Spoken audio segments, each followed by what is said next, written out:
Hi everyone. So வணக்கம். கண்டிப்பாக வந்து பார்த்திங்கன்னா ஒரு பீதியிலிருந்து நீங்கள் வெளியே வரல அப்படிங்கிறது மட்டும் நல்லா தெரியுது. ஒரு வரலாறு காணாத ஃபோன் கால் எனக்குங்க. ஃபோனே சூடாகி எங்கள் வீட்டிலே சொல்லிட்டாங்க, அந்த ஃபோனு சூடாக எதை வெடிச்சிட போகிற அப்படின்னு சொல்லிட்டாங்க. அந்த அளவுக்கு கால்ஸ். ஸோ நான் கால் வர்றது குத்தம் சொல்லலை, மாணவர்களுக்கும் பெற்றோர்களுக்கும் அவ்வளோ டவுட்ஸ். இப்போ இந்த வீடியோவில் 2 செக்டாராக பார்க்க போகிறோம். ஒன்று வந்து 180க்கு மேலே எடுத்தாலே நான் கவுன்சிலிங்கில் வெயிட் பண்ண மாட்டேன், நான் மேனேஜ்மெண்ட் கோட்டா டேரெக்டாக போய் சேர போகிறேன், எனக்கு கவுன்சிலிங் கிடைக்காது. ஐயோ பக்கத்து வீட்டில் போய் சேர்ந்துட்டாங்க, என் மாமா பையன் அத்தை பையன் போய் சேர்ந்துட்டான், என் சொந்தக்கார பையன் போய் சேர்ந்துட்டான், அதனால் நானும் போய் சேர்ந்துடுறேன். 5 லட்சம்னாலும் பரவாயில்ல, 6 லட்சம்னாலும் பரவாயில்ல, சேர்ந்துடுறேன். இப்படி இருக்கீங்க. ஸோ அதுக்கும் என்னன்னு சொல்ல போகிறேன். 180க்கு மேலே எடுத்தாலும் கிடைக்காதுன்னா அப்போ 150 கீழே எடுத்தவன், 170 கீழே எடுத்தவன், 130 கீழே எடுத்தவன் என்ன சொல்கிறது? அவன் அதுக்கு மேலே பயப்படுறான். நான் நேற்றே வீடியோ இதுக்கு போட்டாச்சு, இருந்தாலும் இங்கே ஒரு ஃபேக்டோட சொல்கிறேன். ஓகே. ரெண்டாவது வந்து பார்த்திங்கன்னா உங்களுடைய முக்கியமான விஷயம், மேனேஜ்மெண்ட் கோட்டாவா கவுன்சிலிங் கோட்டாவா எது பெருசு பார்த்துருவோமா? அண்ட் அப்ளிகேஷனில் உங்களுக்கு சில பல டவுட்ஸ் இருக்குது, அதுவுமே இந்த வீடியோவில் நான் சொல்ல போகிறேன். ஃபஸ்ட்டு அப்ளிகேஷனை பற்றி பேசிடுவோம். இதை வந்து டிஎன்ஏ வெப்சைட்டு, இதுவே நிறைய பேருக்கு சரியாக தெரியதில்லை. டிஎன்ஏ online.org வெப்சைட்டில் போயிட்டு இந்த இது வந்து கிளிக் பண்ணிங்கன்னா, இங்கே ஒரு டேட்டு கிளிக் பண்ணிங்க அப்படின்னா டவுன்லோட் அகைன் அப்படின்னு இருக்கும். அதை கிளிக் பண்ணிவிட்டு உள்ளே பாருங்கள் எவ்வளோ பேர் அப்ளிகேஷன் போட்டிருக்காங்க அப்படின்னா ரெஜிஸ்டர் பண்ணவங்களோ. ரெஜிஸ்ட்ரேஷனை சும்மா அந்த mobile number, birth, date of birth, சும்மா பாஸ்வேர்டு அடித்து ரெஜிஸ்டர் பண்ணுறது இவ்வளோ பேர். பேமெண்ட் வரைக்கும் கம்ப்ளீட் பண்ணவங்க 12,603 பேர். 2வது நாளுங்க. ஃபஸ்ட் நாள் இவ்வளோ பேர், செகண்ட் நாள் பாருங்கள் ஆதிக்கம் செலுத்தியிருக்காங்க. 5,000, அதாவது 8ஆம் தேதி முடிதான் இந்த ரிப்போர்ட்டு. இப்போ 10ஆம் தேதி இன்றைக்கி ஆயிடுச்சு, 8ஆம் தேதி முடியாது, இன்றைக்கி நைட்டு தெரியும். இன்றைக்கி 9ஆம் தேதி வரைக்கும் எவ்வளோ பேர் பண்ணியிருக்காங்க? 5,221 பேர் வந்து சர்டிஃபிகேட் அப்லோட் பண்ணிட்டாங்க.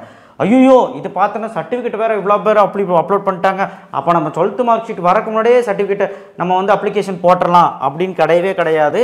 தயவுசெய்து அந்த ஒரு எண்ணத்தை மாற்றிக்கோங்க. அப்படி கிடையவே கிடையாது, சரிங்களா? உங்களுடைய மார்க் ஷீட்டு, டிசி எல்லாம் வரட்டும். ஒருவேளை சிபிஎஸ்சி பையன் கூட போட்டிருப்பான், சொல்ல முடியாது. சிபிஎஸ்சிக்கு ரிசல்ட் வரல, சாரி, ஐசிஎஸ்சி பையன் கூட போட்டிருக்கலாம், என்னன்னு சொல்ல முடியாது. பட் இருந்தாலும் அப்ளிகேஷன் வரைக்கும் போட்டிருக்காங்க. அப்போ நாங்கள்லாம் எப்போ சார் போடுறதுன்னா 12th மார்க் ஷீட்டும் 10th மார்க் ஷீட், சாரி, டிசியும் வந்துடட்டும். ஃபர்ஸ்ட் ஆஃப் ஆல் வந்ததுக்கப்புறம் நம்ம போட்டுக்கலாம்.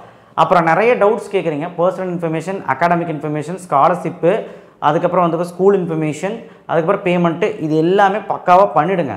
சர்டிஃபிகேட் மட்டும் வந்ததுக்கப்புறம் தான் அப்லோட் பண்ண முடியும். அண்ட் என்னையை கேட்டால் பொறுமையாக நீங்கள் நெக்ஸ்ட் வீக் வந்து பண்ணுங்கள். அப்ளிகேஷன் 500 ரூபா ஆகும், எஸ்சி எஸ்டிக்கு 250 ரூபா ஆகும், அவ்வளோதான். இது தெரிஞ்சு வச்சுக்கோங்க. என்ன டவுட்ஸ் அதிகமாக உங்களுக்கு வருது அப்படின்னா, ஃபஸ்ட்டே அப்ளிகேஷன் போட்டால் தான் எங்களுக்கு சீட் கிடைக்குமா? அப்படிலாம் கிடையாது. எப்போ வேணாலும் அப்ளிகேஷன் போட்டுக்கலாம், மெதுவாக போட்டுக்கலாம். அதே மாதிரி அப்ளிகேஷன்ஸில் வந்து பார்த்திங்கன்னா சில பல டவுட் பண்ணுறீங்க, ரெஜிஸ்டர் பண்ணிடுறீங்க, ரெஜிஸ்டர் பண்ணிவிட்டு திரும்பவும் விளையாடுறீங்க, திரும்பவும் அதில் ஏதோ ஃபால்ட்டு வந்துட்டு அதுக்கப்புறம் அடுத்த ப்ராசஸ்க்கு போகாமல் திரும்பவும் ஏதோ தப்பாயிருச்சுன்னு சொல்லிட்டு திரும்பவும் ரெஜிஸ்டர் பண்ணுறீங்க. அப்படி பண்ணிங்கன்னா என்ன வந்துடுறீங்களா? ரெஜிஸ்டர் பண்ணதே அதை நிறையா பாருங்கள். இதில் ரெஜிஸ்டர் பண்ணவங்க எவ்வளோ பேர் காட்டிச்சு. இதில் டூப்ளிகேட் ரெஜிஸ்ட்ரேஷனும் இருக்கும்.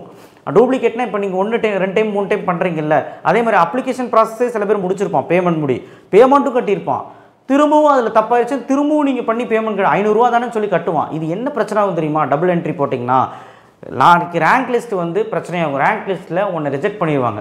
இல்லைனா ரேங்க் லிஸ்ட்டில் ரெண்டு உன்னுடைய 12th மார்க்கு, அந்த ரெஜிஸ்டர் நம்பரு, அந்த எம்இஸ் நம்பரு, இதெல்லாம் வச்சு அங்கே தெரிஞ்சிடாதா? அப்போது அந்த 2ல் வந்து பார்த்திங்கன்னா உங்களுக்கு 2 அப்ளிகேஷனில் ஒரு அப்ளிகேஷன் ரிஜெக்ட் ஆகி ஒரு அப்ளிகேஷன் வரும் சான்ஸ். நிறையா தருணத்தில் வந்து பார்த்திங்கன்னா 2மே ரிஜெக்ட் பண்ணிடுவாங்க. எதுக்கு தேவையில்லாமல்? எனக்கு தெரிஞ்சு மோஸ்ட்லி 2மே ரிஜெக்ட் பண்ணிடுவோம். அப்புறம் திரும்பவும் நீங்கள் ரேங்க் லிஸ்ட் வரணும், டிஎஃப்சி சென்டரில் போய் நிற்கணும், அது ஒரு பஞ்சாயத்து. அதனால் டபுள் என்ட்ரி போடாத, சிங்கிள் என்ட்ரியில் நீ வந்து பண்ணி முடி. தப்பாக இருந்தால் பேமெண்ட் கம்ப்ளீட் பண்ணுற முடி அவங்க சான்ஸ் கொடுக்குறாங்க. பேமெண்ட் கம்ப்ளீட் பண்ணுற முடி நீ வந்து 1க்கு 4 வாட்டி செக் பண்ணு, ஒன்றும் பயப்படாத. ஐடி பாஸ்வேர்டு அடித்தா எப்போ வேணாலும் போய் உள்ளே போய் பண்ணிக்கலாம். நீ ஒன்ஸ் ரெஜிஸ்டர் பண்ணி ஐடி பாஸ்வேர்டு க்ரியேட் பண்ணிட்டீங்கன்னா எப்போ வேணாலும் பண்ணிக்கலாம். நீ ரெஜிஸ்டர் பண்ணுறதுலே தப்பு பண்ணக்கூடாது, ஓகேவா? அப்புறம் கரெக்டாக கம்யூனிட்டி ரெஜிஸ்ட்ரேஷன் நம்பர் கொடு, சாரி கம்யூனிட்டி நம்பர் கொடு, கம்யூனிட்டி கரெக்டாக கொடு, கம்யூனிட்டி இது கொடு, அப்புறம் உங்களுடைய முகவரிகள் கரெக்டாக கொடு, எல்லாமே கரெக்டாக கொடு. ஆதார் கார்டில் என்ன இருக்கோ அது மாதிரி கொடு. இப்போ ரொம்ப முக்கியமான விஷயம் வந்து ஸ்கூல் இன்ஃபர்மேஷன் 6ஆவதுலேருந்து 12ஆவது வரைக்கும் கரெக்டான இன்ஃபர்மேஷன் கொடு. 7.5 ரிசர்வேஷன் வரவன் 7.5 கரெக்டாக கவர்மெண்ட் ஸ்கூலில் படித்தவன் கொடு. போனோஃபைட் சர்டிஃபிகேட் வாங்கணும். யார் வாங்க வேண்டாம்னு சொன்னது? வாங்கணும். எம்இஸ் நம்பர் வச்சே கண்டுபிடிச்சிருவாங்க, இல்லைன்னு சொல்ல. இருந்தாலும் லாஸ்ட்டாக படித்த 12ஆவது ஸ்கூல்லேருந்து போய் வாங்கணும். அது டிசி வாங்கும்போது வாங்கிக்கலாம். எல்லாம் பொறுமையாக இருங்க. ஓகேவா? ஏதாவது சர்டிஃபிகேட் இல்லைனா போய் அப்ளை பண்ணுங்கள். ஃபஸ்ட் கிராஜுவேஷன் இல்லைனா அப்ளை பண்ணுங்கள், இன்னும் அவசரம் கிடையாது. ஓகேவா? அதே மாதிரி ஃபஸ்ட் கிராஜுவேஷன் எஸ் கொடுத்து இப்போ வச்சுக்கிட்டு அப்புறம் அப்ளை பண்ணிக்கலாம்னா பண்ணிக்கலாம். ஒரு வேளை வரவே இல்லை, ரெஜிஸ்ட்ரேஷன் 6ஆம் தேதி முடியுது, அது முடியுது அப்படின்னா அதுக்கப்புறமும் வரலாம்னா பரவாயில்ல. அது நீங்கள் டிஎஃப் சென்டரை சொல்லிவிட்டு வேறு ஏதாவது வழிகள் சொல்லுவாங்க டாக்குமெண்ட் அப்ளை பண்ணுறதுல. ஏன்னா எஸ்ன்னு கொடுத்துட்டு டாக்குமெண்ட்டில் அப்லோட் பண்ணல அப்படின்னா என்ன ஆகும்னா ஃப்ரீஸ் பண்ண முடியாது. அதாவது என்ன ஆகும்னா அடுத்த ப்ராசஸ்க்கே போகாது. அப்போ நீங்கள் டிஎஃப் சென்டர் போனீங்கன்னா அவங்க ஏதாவது சொல்லுவாங்க, ஒயிட் ஷீட் வச்சு டாக்குமெண்ட் அப்லோட் பண்ணுங்கன்னு அவங்களே சொல்லுவாங்க. அந்தளவு பண்ணிவிட்டு அதுக்கப்புறம் கவுன்சிலிங் நடக்கிறப்போ எந்த காலேஜில் போய் அட்மிட் ஆகுறீங்களோ அந்த காலேஜில் போய் நீங்கள் ஃபஸ்ட் கிராஜுவேஷன் கொடுத்தாலும் போதும், உங்களுக்கு ஃபீஸ் கன்செஷன் நடக்கும். அதே மாதிரி போஸ்ட் மெட்ரிக் ஸ்காலர்ஷிப்னால் கரெக்டாக கொடுங்க. 2.5 lakhs பிலோ இருக்கணும். அதுதான் அவங்க சொல்கிறாங்க, 2.5 லட்சத்துக்கு கீழே இருக்கணும் இன்கம். ஸோ இன்கம் சர்டிஃபிகேட் நீங்கள் கண்டிப்பாக ப்ரொடியூஸ் பண்ணணும். போஸ்ட் மெட்ரிக் ஸ்காலர்ஷிப் வாங்குற மாதிரி இருந்தால் ஏதாவது ஒரு ஸ்காலர்ஷிப் தேவைன்னா இன்கம் சர்டிஃபிகேட் கண்டிப்பாக நீங்கள் வந்து டெலிவரி பண்ணி ஆகணும், டாக்குமெண்ட்டில் அப்லோட் பண்ணணும். சரிங்களா? ஸோ எல்லாமே ஒரிஜினல்ஸு ஸ்கேன் எடுத்து பண்ணுங்கள். ஓகேவா? கம்யூனிட்டி சர்டிஃபிகேட் டிஜிட்டல் ஃபார்மேட்டில் இருக்கணும். இதெல்லாம் கரெக்டாக இருந்தாலே அப்ளிகேஷன் கரெக்டாகிடும். என்ட்ரிஸ் மட்டும் டபுள் என்ட்ரி போடாது, சிங்கிள் என்ட்ரி போடும். சரி, நம்ம மேட்டருக்கு வருவோம். அப்ளிகேஷன் ப்ராசஸ் பார்த்தாச்சு, எவ்வளோ பேர் ரெஜிஸ்டர் பண்ணியிருக்காங்க எல்லாமே பார்த்து பொறுமையாக பண்ணுவோம். இவ்வளோ பேர் பண்ணுறாங்க, அப்போ நாங்களாம் பண்ணலைன்னா என்னாவும் அப்படிலாம் யோசிக்காத. என்னன்னா 180, 185, 190, 199, 197லாம் கூப்பிட்டு சார் நான் எனக்கு கவுன்சிலிங் போகலாமா மேனேஜ்மெண்ட் போகலாமான்னு கேட்குறான். ஐயோ, இது ஆப்ஷன் கிடையாது, உனக்கு இருக்க ஒரே ஆப்ஷன் கவுன்சிலிங் தான். என்ன காரணம்னா மேனேஜ்மெண்ட் கோட்டாங்கிறது 25% சீட்டு, 35% சீட்டு, 65% சீட்டு கவுன்சிலிங் கோட்டா. ஒரு கல்லூரியில் ஒரு கிளாஸில் ஒரு டிபார்ட்மெண்ட் எடுத்துனா 60 சீட் இருக்கும். 60 சீட்டில் கிட்டத்தட்ட வந்து பார்த்திங்கன்னா சதவீதத்தில் போடுறேன், நான் மேத்தமேட்டிக்கில் போடல, சதவீதத்தில் சொல்கிறேன். ஒரு 100 சீட் இருக்குன்னு சும்மா வச்சுக்கோங்களேன். 100 சீட்டில் 35 சீட்டு வந்து மேனேஜ்மெண்ட் கோட்டா, 65 சீட்டு வந்து உங்களுடைய கவுன்சிலிங் கோட்டா. அப்போது நீ கணக்கு போடு, கவுன்சிலிங் சீட் அதிகமாக மேனேஜ்மெண்ட் சீட் அதிகமாக. மேனேஜ்மெண்ட்டில் யார் போவா? பெரிய காலேஜில் போய் யார் போய் சேருவா? பணக்காரங்க, காசு இருக்கிறவங்க, கடனுடன் வாங்குறவங்க. பாவம் என்ன பண்ணுவாங்க? ஏதாவது ஒரு பண்ணியாவது நாங்கள் வந்து பையனை படிக்க வைக்கணும், பொண்ணை படிக்க வைக்கணும்னு சொல்லி போய் கட்டுறாங்க. ஆனால் எனக்கு புரியல, 180க்கு மேலே எடுத்துகிட்டு ஏன் போகிறீங்க? 180 கீழே எடுத்தால் போகலாமா அப்படின்னு கேட்டால் அதுவும் வெயிட் பண்ணுங்கள். 180க்கு மேலேயே கேட்க மாட்டான். இதில் 180 கீழே இருக்கிறோம் என்னத்தை போய் கேட்க போகிறான்? நிறைய ஃபோன் பண்ணுறீங்க, ஆனால் உங்கள் டவுட்டு ஃபுல்லாக வந்து பார்த்தீங்கன்னா இது கிடைக்குமா அது கிடைக்குமான்னு கேட்குறீங்க. பட் ஆனால் எனக்கு புரியல, 190 180 வச்சு எதுக்கு பயப்படுறீங்க? எல்லா வீடியோலையும் நான் சொல்லிட்டு இருக்கேன், ஒரு வீடியோவில் இல்லை, நான் என் சேனல் நீங்கள் பார்த்தீங்கன்னா எல்லா வீடியோலையும் நான் சொல்லியிருப்பேன். 190 180 150க்கு மேலே இருந்தால் கூட நீங்கள் பயப்பட வேண்டாம்னு சொல்லிக்கிட்டு இருக்கேன். ஆனால் நீங்கள் 180க்கு மேலே 190க்கு மேலே எடுத்தாலும் பயப்படுறீங்க. நீங்கள் ரவுண்டு 1ல் வருவீங்க. என்னங்க நீங்கள் அசால்ட்டாக உட்கார்ந்த இடத்துலேருந்து கவுன்சிலிங் போட்டு நல்ல சீட் எடுத்துகிட்டு போயிடலாம். சாய்ஸ் ஃபில்லிங் கொடுக்கறத எப்படி கொடுக்கணுங்கிறது கரெக்டாக தெரியணும். நீ சாஃப்ட்வேர் ஒர்க் பண்ண தெரியல, இல்லை எனக்கு அப்படி பண்ண தெரியல, அதெல்லாம் கிடையாது, குழந்தை கூட பண்ணுவது. சாய்ஸ் ஃபில்லிங்கில் ஃபஸ்ட்டு நல்ல காலேஜ் இப்போ 180 கட் ஆஃபுக்கு பிஹெச்சி கிடைக்குமா? கிடைக்காது. ஆனால் பிஹெச்சி வைக்கணும், பிஹெச்சி ஐடெக் வைக்கணும். கோயம்புத்தூரில் மட்டும் ஃபஸ்ட் சொல்லிடுறேன். அதுக்கப்புறம் CIT, GCT, Kumaraguru, Krishna, Sri Eswar, KPR, இந்த மாதிரி லிஸ்ட் அவுட் பண்ணிகிட்டே வரும். ராமகிருஷ்ணா, இந்த மாதிரி நீங்கள் ஒரு 10 காலேஜ் வச்சுக்கணும் 180க்கு மேலே இருந்தால். அதுவே வந்து சென்னை ஜோனில் வந்து பார்த்தீங்கன்னா எஸ்எஸ்என், சிஇஜி, எம்ஐடி, எஸ்எஸ்என், அது Rajalakshmi, Chennai institute, SRM Easwari, saint Joseph, Sairam, இந்த மாதிரி சவிதா, இந்த மாதிரி வச்சுக்கிட்டே வரலாம். ஸோ கவர்மெண்ட் காலேஜ் வேணுமா? ஃபஸ்ட்டு கவர்மெண்ட் காலேஜாக வை. உனக்கு எது ஃபஸ்ட்டு வேணுமோ ஃபஸ்ட்டு வை. ஆனால் என்னை பொறுத்த வரைக்கும் ஃபஸ்ட்டு நீ மேலே வைக்கிறது எல்லாமே கிடைக்குதோ இல்லையோ வச்சிரு, டாப்பு. அதுக்கப்புறம் நடுவில் வந்து உன்னுடைய கட் ஆஃப்க்கு ஏற்ற மாதிரி வை. அதை லாஸ்ட்டில் வந்து கண்டிப்பாக கிடைக்கும். தெரியுங்களா உங்களுக்கு? 180 எடுத்தால் டயர் 2 கிடைக்காதா? அந்த காலேஜஸ் எல்லாம் கீழே வைங்க. ஏன் சார் அந்த காலேஜுக்கு சொல்கிறீங்க? சேஃப்டி ப்ளஸ் உனக்கு இன்ட்ரெஸ்ட் இருக்க காலேஜை வை, பிடிக்காத காலேஜ் எதுவுமே வைக்காத. வச்சிங்கன்னா சாய்ஸ் பண்ணிங்களா அருமையாக எடுத்துகிட்டு போயிடலாம். ஆனால் வைக்கிற நேக்கு கரெக்டாக தெரியணும். உன் கம்யூனிட்டி ரேங்க் என்ன, உன் ஜென்ரல் ரேங்க் என்ன, இதெல்லாம் வச்சு தான் நம்ம சாய்ஸ் பண்ணி பண்ணணும். ரேங்க் லிஸ்ட் வரதுக்கு ஜூலை ஐ திங்க் ஜூன் 27 தான் வருது. சரிங்களா? அது முடி நீங்கள் தாராளமாக வெயிட் பண்ணலாம். நீங்கள் யாருமே பயப்பட வேண்டாம்.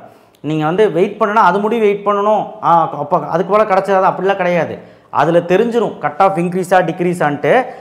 எந்த அளவுக்கு இன்க்ரீஸ் ஆகிருக்கு, எந்த அளவுக்கு ரவுண்டு 1ல் எவ்வளோ பேர் வருவாங்க, எந்த அளவுக்கு ரவுண்ட் 2ல் வருவாங்க, எந்த அளவுக்கு ரவுண்ட் 3ல் வருவாங்கன்னு எல்லாமே தெரிஞ்சிடும். சரிங்களா?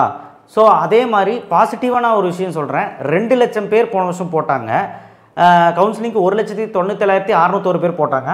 ப்ராபபிலிட்டி படி நிறைய பேர் போடுறாங்க. ஆனால் நான் என்ன சொல்கிறேன்னா, எனக்கு தெரிஞ்ச இந்த வருஷம் 2,10,000 பேர் கவுன்சிலிங் பார்ட்டிசிபேட் பண்ணுவாங்க. ஆனால் ஒவ்வொரு கவுன்சிலிங்லேயும் ஒவ்வொரு சாய்ஸ் ஃபில்லிங்லேயும் ஒவ்வொரு ரவுண்டுலேயும் நல்லா கேட்டுக்கோ, ஒரு ரவுண்டுலேயும் வந்து பார்த்தீங்கன்னா 25,000 பேர் ஃபஸ்ட் ரவுண்டில் பண்ணுவாங்க எப்போவுமே, இல்லை 20,000 பேர் பண்ணுவோம். செகண்ட் ரவுண்டில் ஒரு 50,000 பேர், தேர்ட் ரவுண்டில் வந்து பார்த்தீங்கன்னா 1,00,000 பேர், அந்த மாதிரி வந்து பிரிப்பாங்க.